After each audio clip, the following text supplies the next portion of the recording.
দেখতে পাচ্ছেন বন্ধুরা, তাল গাছ পরিষ্কার করতেছে, খুব সুন্দর লাগতেছে।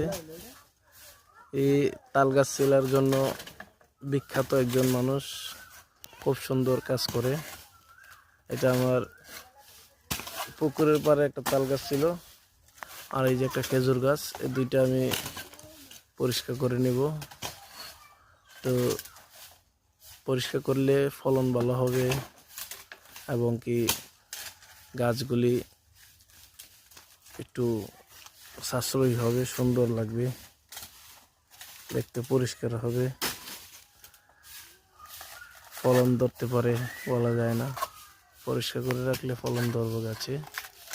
গাছগুলো বিশেষ করে সুন্দরের জন্য পরিষ্কার করতে হয়। তো বন্ধুরা, আমাদের ভিডিওগুলো দেখবেন, ভালো লাগলে লাইক কমেন্ট শেয়ার করে অন্যদেরকে দেখার সুযোগ করে দিবেন। ভালো থাকবেন সবাই, সুস্থ থাকবেন। আসসালামু আলাইকুম। হ্যালো বন্ধুরা, কেমন আছো সবাই? আশা করি সবাই ভালো আছো। আমরা অনেক ভালো আছি। আমাদের ভিডিওগুলো দেখে যাবা সবাই, ভালো লাগবে।